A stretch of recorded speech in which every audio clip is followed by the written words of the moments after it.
I've had enough. I want to go home and I want to live in the country and get a Range Rover and get the dogs, the welly boots, and, the scarf, and cook bakies for the YMCA or whatever. Every single night for 30 years she stood perfectly still under a blinding white spotlight, drowning in a stadium's worth of noise. To the world, she was the stable heartbeat of Fleetwood Mac, the effortless hitmaker who stayed grounded while everyone else burned down the house. But behind the serene smile and the steady hands on the keyboard lay a calculated illusion. Christine McVie was running a masterclass in psychological survival, living a deeply fractured double life right in front of our eyes. How did she live a double life for 30 years? The illusion of the front row. There is a distinct, unsettling kind of magic in watching someone hide entirely in plain sight. If you look back at old concert footage from Fleetwood Mac's absolute peak in the late 70s and early 80s, say, a sold-out night at the Oakland Coliseum or the Forum in Los Angeles, your eyes are naturally drawn to the front stage theater. You watch Stevie Nicks spin like a gothic top in oceans of black chiffon, casting spells with a tambourine. You watch Lindsey Buckingham stalk the stage edges, sweat-drenched and wild-eyed, ripping solos out of his guitar like he's trying to punish the strings for some unspoken crime. They were the lightning, volatile and loud, publicizing their wreckage for 70,000 people a night. But if you pan just slightly to the left, standing behind a massive solid block of a Hammond organ, you see Christine McVie. She is the image of absolute, unflinching composure. Her blonde hair is perfectly parted, framing a face that rarely betrays an ounce of the chaos swirling around her. Her hands move across the keys with the cool, unbothered precision of a studio musician who just happened to wander onto a stadium stage. She looks like the only adult in a room full of wildly gifted, self-destructive children. For 3 decades, the prevailing narrative surrounding Fleetwood Mac was built on this exact imagery. Christine was the anchor. Christine was the normal one. Christine was the sanctuary of sanity that kept the entire multi-million-dollar machine from flying off the tracks. It was a beautiful lie. And it was a lie she meticulously maintained for 30 years, because the alternative meant total psychological annihilation. What the audiences buying out those stadiums didn't realize, what even the most obsessive rock journalists of the era failed to see beneath the surface, was that Christine McVie's legendary stability wasn't a personality trait. It was a shield. It was a highly calculated, deeply private double life enacted on a global stage. While Stevie and Lindsey actively weaponized their personal trauma, transforming their mutual heartbreak into a highly profitable, nightly theatrical war, Christine understood a darker truth. If she let the reality of her environment actually touch her, she would drown. The woman whom millions of fans thought they knew was actually an elaborate, beautifully styled corporate avatar. The real woman was living an entirely separate existence inside her own head, locked away in a private mental fortress. She was an intensely private, quiet British introvert who possessed the soul of an artisan, but who had somehow become trapped inside the most notoriously toxic, substance-fueled, emotionally cannibalistic rock band on the planet. To survive that environment without losing her mind, Christine split herself clean in two. There was Christine McVie, the effortlessly cool, hit-making rock goddess who could drink champagne, snort substance, and command an arena without breaking a sweat. And then there was the hidden self, the woman who spent 30 years quietly looking at the exit signs, counting down the days until she could finally stop pretending. This wasn't just a matter of keeping secrets. It was a matter of total compartmentalization. When you are forced to perform night after night, standing just a few feet away from your ex-husband who is playing the bass line to a song you wrote about your secret lover, normal human emotional processing isn't an option. You cannot afford to be vulnerable. You cannot afford to let the cracks show. So, Christine built a wall. She became an invisible giant, letting the public focus entirely on the Stevie and Lindsay soap opera while she quietly executed a 30-year jailbreak in slow motion. The true tragedy of her career isn't that she was overshadowed by her more flamboyant bandmates. It's that she actively chose to disappear into the background just to keep her humanity intact. She gave the world some of the most optimistic, sun-drenched pop anthems in human history, all while living in a state of profound, self-imposed isolation, waiting for the exact moment she could drop the curtain and finally step out of the light. So, to get to the fortress she built around herself in Los Angeles, you have to look at the quiet English soil where she actually rooted. Blue Horizon and the perfect frame. Long before she was a polished centerpiece of West Coast stadium rock, Christine McVie was Christine Perfect, a name that sounds like a Hollywood invention, but was actually just the literal truth of her birthright. She grew up in the damp, quiet expanse of the English Lake District, raised by a faith healer and a concert violinist. The air in her childhood home was thick with classical music, theory, and rigorous discipline. By the time she was a teenager, she wasn't listening to pop radio. She was sitting at a piano bench or wrapping her arms around a heavy cello, analyzing complex chord progressions and learning the strict mechanics of composition. But classical music is about executing someone else's perfection. Christine wanted to build something of her own. When she moved to Birmingham to study sculpture at the Moseley School of Art, her world split open. It was the mid-60s, and Britain was undergoing a massive, electrified blues explosion. Young art students across the country were abandoning their paintbrushes to plug cheap guitars into loud amplifiers, trying to replicate the raw, bleeding emotionality of American Delta blues. Christine, with her formal training and innate, deep-seated sense of rhythm, found herself pulled away from her clay sculptures and toward the smoke-filled basements of the local music scene. Her first real taste of the spotlight came when she joined Chicken Shack, a gritty, no-nonsense British blues outfit signed to the legendary Blue Horizon record label. In a scene heavily dominated by swaggering, aggressive young men, Christine was an anomaly. She didn't just sit politely at the piano, she drove the rhythm section with a heavy, syncopated left hand that could rival any barrelhouse piano player in Chicago. Her voice, too, was a revelation, smoky, low, and laced with an authentic, melancholic weight that felt centuries older than her actual age. When Chicken Shack released their cover of Etta James's I'd Rather Go Blind in 1969, featuring Christine on lead vocals, it became a massive UK hit. Suddenly, the quiet art student was a bona fide star. The readers of Melody Maker, Britain's premier music publication, voted her the best female vocalist in the country 2 years in a row, placing her on a pedestal alongside contemporaries like Sandy Denny and a young Cleo Lane.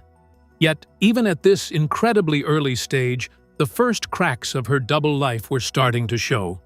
While her peers were reveling in the burgeoning celebrity culture of swinging London, Christine felt profoundly uneasy. The frantic energy of the road, the shallow praise of the music press, and the constant exposure didn't fulfill her. She didn't view music as a vehicle for fame. She viewed it as a craft, a job she happened to be very good at. Secretly, she was already plotting her escape.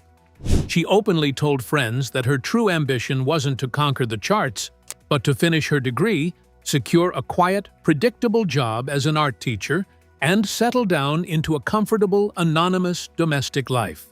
Then she crossed paths with John McVie. John was the fiercely talented, notoriously hard-drinking bass player for Peter Green's Fleetwood Mac, a band that was rapidly becoming the kings of the British blues underground. Christine was immediately taken by his quiet intensity and his brilliant musicianship. Their courtship was an absolute whirlwind, a sudden spark in the middle of a chaotic touring schedule. After knowing each other for only a matter of weeks, John proposed. Christine, driven by a deep, romantic longing for a stable anchor of her own, said yes. They were married in August of 1968. Immediately following the wedding, Christine made a radical decision that stunned her bandmates and the British music press. She quit Chicken Shack. She voluntarily walked away from her rising solo star, packed up her keyboards, and announced she was retiring from the music industry altogether. Her reasoning was simple, traditional, and entirely separate from the rock and roll ethos. She wanted to be a housewife. She realized that if both she and John were touring in separate bands, their marriage would be dead on arrival. She chose her personal life over her career without a single second thought, fully prepared to spend the rest of her days cooking dinners, managing a home, and existing purely as Mrs. John McVie. But fate, it turned out, had a twisted sense of humor. In May of 1970, Peter Green, the visionary leader and creative engine of Fleetwood Mac, suffered a massive, substance-induced psychological collapse and abruptly walked away from the band. The group was left completely adrift, facing massive financial ruin, unfulfilled tour contracts, and a total creative vacuum. They were a ship sinking in real time. In a state of sheer desperation, Mick Fleetwood and John McVie turned to the one person who possessed the musical authority to stabilize the group, Christine. They didn't just ask her to fill in, they begged her to join as a permanent, full-time member on keyboards and vocals. Christine was torn. Every instinct she possessed screamed at her to protect the quiet, domestic life she had just begun to build.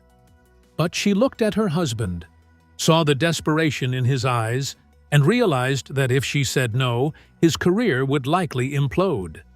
She agreed to join the band out of a sense of profound loyalty, genuinely believing that sharing a stage with John would bring them closer together and preserve their fragile union. She thought joining the band would save her marriage, but it only institutionalized it. The golden cage of the West Coast. By 1973, the grey, rain-slicked streets of London were a distant memory. Fleetwood Mac had officially packed up their lives and relocated to Southern California, chasing a new, sun-drenched horizon. This geographical shift marked the birth of what would become the band's most lucrative and lethal era. When Stevie Nicks and Lindsey Buckingham joined the lineup in late 1974, the musical puzzle was finally complete. But as the band's sound transformed into a polished, multi-platinum juggernaut, the reality of Christine's day-to-day existence morphed into a hyper-surreal nightmare. She had entered toxic Camelot, a world of unparalleled luxury, private jets, and limitless excess, all built on top of a volatile, psychological fault line. As the band locked themselves inside the windowless rooms of the record plant in Sausalito to record Rumors, the studio became a pressure cooker of emotional warfare. Christine's marriage to John had completely disintegrated under the weight of relentless touring and his severe alcohol-fueled mood swings. Simultaneously, Stevie and Lindsey were locked in a screaming, violent breakup, and Mick Fleetwood was discovering his own marriage was over. Most bands would have imploded under a fraction of that tension. Instead, Fleetwood Mac chose to document their mutual destruction in real time, turning their real-world agony into pop gold. For Christine, surviving this period meant constructing a completely separate persona. To the outside world, and even to the engineers in the studio, she was the steady hand on the wheel. She was the one who would calmly sit at the piano, sipping a glass of champagne, waiting out the explosive arguments between the other members. But that calm was a mask. To endure the sheer, suffocating weight of recording an album with an ex-spouse playing bass just 3 feet away, Christine adopted a lifestyle of profound compartmentalization. She famously noted that her daily fuel of choice during this era was substance and champagne, a chemical cocktail designed to keep her perfectly balanced between manic rock star energy and numb, elegant composure. It was a functional addiction, a curated toolkit used to dull the sharp edges of a deeply unnatural living situation. The sheer scale of the tours that followed the release of Rumors meant that Christine was effectively trapped inside a golden cage. The band traveled in a cocoon of unimaginable wealth, They leased private planes where the interior was outfitted with living rooms and fully stocked bars. They took over entire floors of luxury hotels, hiring security teams to keep the outside world away. On stage, they performed to 80,000 screaming fans a night, bathed in blinding white light and adulation. But off-stage, the isolation was total. Christine found herself living the exact trajectory of a male rock star, but internalizing the unique, crushing costs that came with being a woman in that position during the 70s. The ultimate expression of this sacrifice came during the height of their global dominance. While navigating the grueling, multi-year touring schedules for Rumors and Tusk, Christine made the agonizing, deeply private decision to undergo a tubal ligation, effectively ensuring she would never have children. In the hyper-competitive, relentless machinery of stadium rock, there was simply no room for a pregnancy, no space for a maternity leave, and no way to pause a multi-million-dollar corporate enterprise. She looked at the trajectory of her life, realized the band had become an insatiable monster that demanded every single piece of her, and voluntarily traded conventional motherhood for the survival of the group. It was a staggering piece of personal collateral, a quiet trauma she carried alone while the world danced to her up-tempo love songs. Even within the inner sanctum of the band, Christine's isolation was unique. While Stevie Nicks embraced the role of the ethereal, untouchable rock princess, flanked by a revolving door of assistants, wardrobe designers, and adoring entourages, Christine rejected the theater of celebrity. She refused to travel with a massive personal retinue. She dressed in sharp, understated tailored suits or simple velvet jackets, preferring to look like a working musician rather than a mythical figure. She found herself caught in a bizarre, lonely middle ground. She was too grounded to participate in Stevie's elaborate lifestyle, yet too deeply entrenched in the band's internal politics to ever find peace with the men. She became an island within an ocean of chaos, keeping her head down, executing her parts perfectly, and ensuring that her public performance never gave away the quiet, steady erosion of her private soul. How do you sing about tomorrow when your yesterday is playing bass 3 feet away from you every single night? Secret anthems and off-stage ghosts. If Christine's public-facing persona was a fortress of absolute composure, her songwriting was the secret trapdoor. While Stevie Nicks painted her heartbreak in sweeping mythological allegories of witches, wild hearts, and white-winged doves, Christine wrote with a terrifying conversational clarity. She didn't dress up her reality in velvet metaphors. She stated the emotional facts over infectious, driving piano hooks. The true depth of her double life lies in this exact juxtaposition. She was broadcasting her most volatile, private, and sometimes scandalous truths to millions of people every night. Yet she packaged them so elegantly into sun-drenched pop anthems that the world completely missed the bleeding wounds beneath the surface. The most egregious example of this hiding-in-plain-sight strategy occurred during the tracking of Rumors. Christine had begun a passionate, highly secretive affair with Curry Grant, the band's live lighting director. It was a classic road romance, a desperate grab for warmth and normalcy inside a cold, clinical touring bubble. To process the thrill and the guilt of the relationship, she sat down and wrote, "You Make Loving Fun." It was a masterpiece of classic rock irony, a soaring, joyous celebration of sexual and emotional rebirth, featuring a massive, grooving clavinet line. When it came time to record the track, John McVie had to stand in the studio for days, completely unaware of the song's true origin, engineering, and playing a brilliant, locked-in bass line directly underneath lyrics that celebrated his ex-wife's new lover. Christine kept her mouth shut, letting John believe it was just a generic song about a dog, protecting the band's fragile stability by keeping the truth confined entirely to the master tapes. But as the 70s bled into the 80s, the walls of Christine's internal fortress began to buckle under the weight of her choice in partners. Her most destructive off-stage ghost arrived in the form of Dennis Wilson, the brilliant, deeply tragic, and notoriously feral drummer for the Beach Boys. If Fleetwood Mac was a storm, Dennis Wilson was a Category 5 hurricane. He was a man fueled by a manic, endless consumption of alcohol, substance, and pure adrenaline. A beautiful, shattered soul who seemed entirely bent on driving his life off a cliff. Christine, the woman the world viewed as the ultimate symbol of stability, was utterly swept off her feet. For nearly 3 tumultuous years, they engaged in a hyper-intense, exhausting relationship that completely shattered Christine's carefully curated boundaries. She was deeply in love with his sensitive, little boy charm, but she was simultaneously terrified by his unpredictable, substance-induced rages and his capacity for total self-destruction. She found herself acting as his caretaker, his enabler, and his emotional punching bag, frequently staying up for days on end, trying to keep him alive.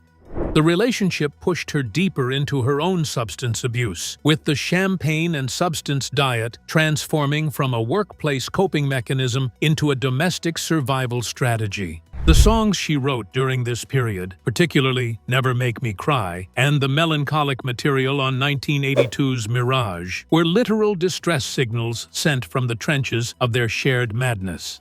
When they finally parted ways, and Dennis tragically drowned in Marina del Rey in 1983, a massive piece of Christine's emotional capacity went under the water with him. She had survived the rock and roll meat grinder, but her belief in the possibility of a normal, healthy love was profoundly damaged.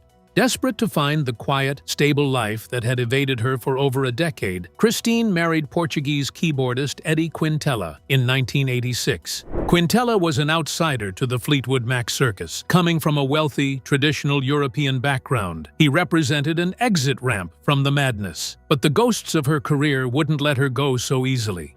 According to band insiders, including Stevie Nicks, the marriage quickly turned into a cold war of ultimatums. Quintela deeply resented the band, refusing to invite them to their wedding and actively isolating Christine from her musical family.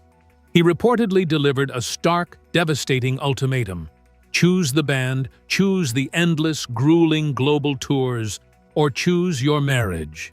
Christine was trapped once again between her two incompatible identities. She tried to compromise, collaborating with Quintela on hits like Little Lies and Save Me, effectively splitting her creative songwriting credits with her husband to appease his ego and keep the peace at home. But on the road during the massive Tango in the Night tour in 1987, the friction became too much to bear. She was performing some of the most successful shows of her career, playing to roaring stadiums while returning to cold hotel rooms defined by marital resentment and isolation. The marriage became a hollow shell, an expensive mistake that proved she could neither fully assimilate into the wild world of rock stardom nor completely retreat into a traditional domestic arrangement without something breaking inside her. By 1998, the Golden Cage didn't just feel tight, it felt lethal.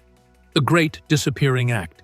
The breaking point arrived on a gray tarmac in 1998, just as Fleetwood Mac was completing their massive, wildly successful The Dance Reunion Tour. For nearly a year, the band had been flying across the globe on a private luxury jet, raking in millions and reminding the world of their timeless chemistry. But inside the cabin, Christine was experiencing a silent, terrifying psychological collapse. She developed a crippling, phobic dread of flying that manifested as severe, chest-crushing panic attacks every time the plane took off. Her body was finally rejecting the unnatural lifestyle she had forced it to endure for 30 years. The champagne and substance armor had worn entirely through, leaving her raw, exhausted, and fundamentally broken. She looked at the endless horizon of fame, the scheduled tours, and the constant demands of the corporate music machine, and she felt a profound evolutionary urge to run. So, she vanished. Christine did something completely unprecedented for a rock star of her stature. She packed up her bags, formally quit Fleetwood Mac, sold her luxury houses in Los Angeles, and moved back to England. She didn't buy a flashy mansion in London. Instead, she bought a massive, drafty, crumbling Tudor country estate called Wickham Court, tucked away in a tiny, quiet village in Kent. She deliberately chose a place where the winters were biting cold, the fog rolled thick across the lawns, and the local villagers couldn't care less about who wrote "Don't Stop." For the next 16 years, the woman who had spent decades under blinding spotlights lived a completely anonymous, solitary life. She shed the Christine McVie persona like an old, heavy winter coat. She stopped using her stage name entirely in her day-to-day interactions, introducing herself simply as Christine. She spent her days coordinating contractors to restore the ancient woodwork of her house, walking her dogs through the muddy English countryside, baking bread, doing needlepoint, and watching television by the fire. She even enrolled in an intensive cooking school, determined to master the basic domestic skills she had surrendered in 1970 when she climbed into the back of Fleetwood Mac's touring van. To her former bandmates, she became a total ghost. Stevie Nicks would call her from various tour stops around the world, begging her to come back, describing the roar of the crowds and the magic of the stage. But Christine's response was always the same. She was done. She openly admitted to friends that she didn't even own a piano in the house for the first several years of her retirement. She had so completely compartmentalized her music career that she treated it like a past life belonging to an entirely different woman.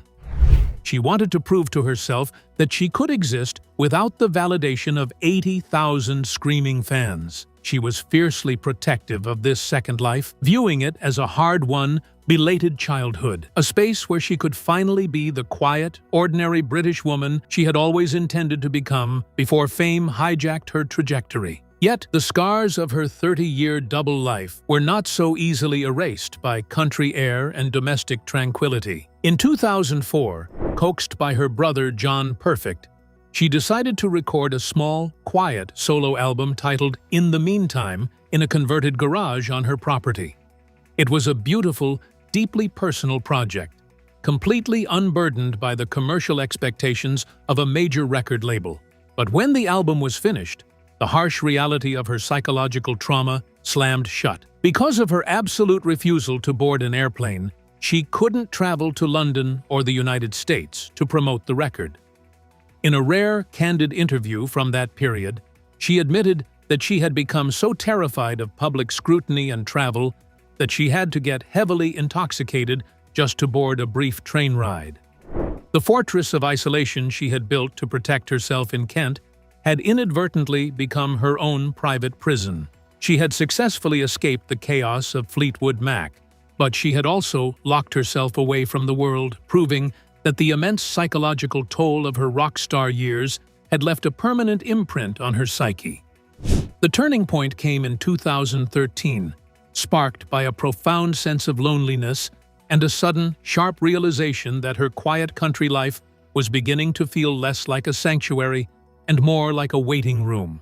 She reached out to Mick Fleetwood, the one man who had always acted as the band's relentless father figure. She told him about her isolation and her deep desire to conquer the phobia that had dictated her life for nearly 2 decades. Mick, with his characteristic pragmatism, didn't talk to her about music or tours. Instead, he helped her sign up for a rigorous psychological therapy program designed specifically to cure a fear of flying. The treatment worked.